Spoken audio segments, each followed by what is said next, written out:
Chapter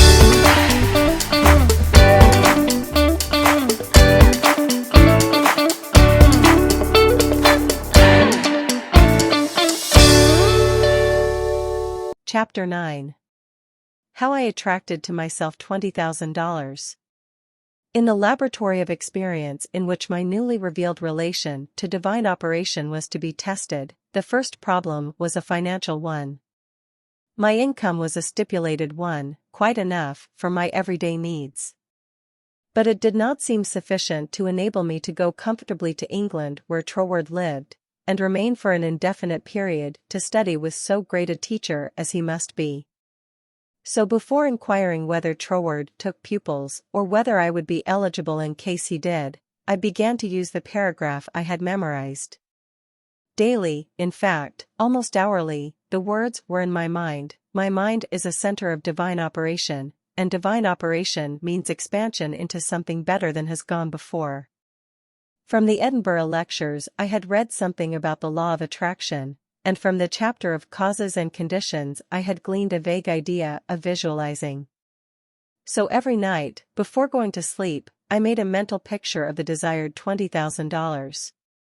$21,000 bills were counted over each night in my bedroom, and then, with the idea of more emphatically impressing my mind with the fact that this $20,000 was for the purpose of going to England and studying with Troward, I wrote out my picture, saw myself buying my steamer ticket, walking up and down the ship's deck from New York to London, and, finally, saw myself accepted as Troward's pupil. This process was repeated every morning and every evening, always impressing more and more fully upon my mind Troward's memorized statement, "My mind is a center of divine operations." I endeavored to keep this statement in the back part of my consciousness all the time with no thought in mind as how the money might be obtained. Probably the reason why there was no thought of the avenues through which the money might reach me was because I could not possibly imagine where the $20,000 would come from. So I simply held my thought steady and let the power of attraction find its own ways and means. One day, while walking on the street, taking deep breathing exercises, the thought came, my mind is surely a center of divine operation. If God fills all space, then God must be in my mind also. If I want this money, to study with Troward that I may know the truth of life, then both the money and the truth must be mine, though I am unable to feel or see the physical manifestations of either, still, I declared, it must be mine. While these reflections were going on in my mind, there seemed to come up from within me the thought, I am all the substance there is. Then, from another channel in my brain the answer seemed to come, of course, that's it, everything must have its beginning in mind. The idea, must be the only one and primary substance there is, and this means money as well as everything else. My mind accepted this idea, and immediately all the tension of mind and body was relaxed. There was a feeling of absolute certainty of being in touch with all the power life has to give.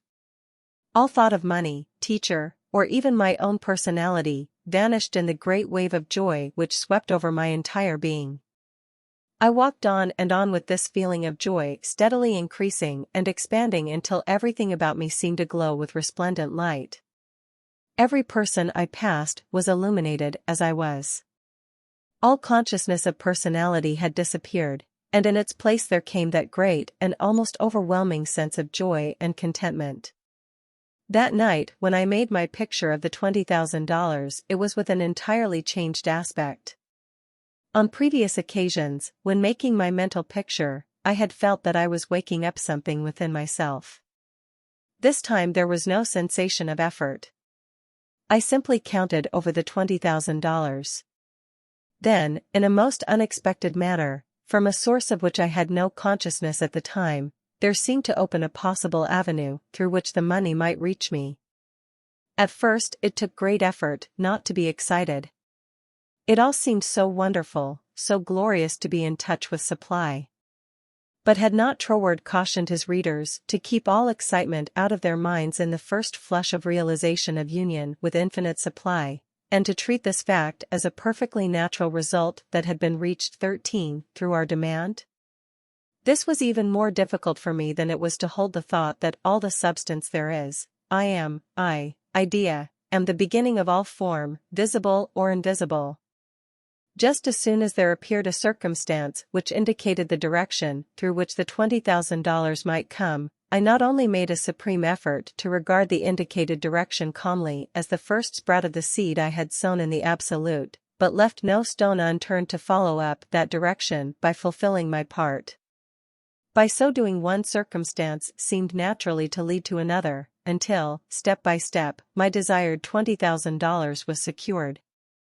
To keep my mind poised and free from excitement was my greatest effort. This first concrete fruition of my study of mental science as expounded by Troward's book had come by a careful following of the methods he had outlined. In this connection, therefore, I can offer to the reader no better gift than to quote Troward's book, The Edinburgh Lectures, from which may be derived a complete idea of the line of action I was endeavoring to follow. In the chapter on causes and conditions he says, to get good results we must properly understand our relation to the great impersonal power we are using. It is intelligent, and we are intelligent, and the two intelligences must cooperate.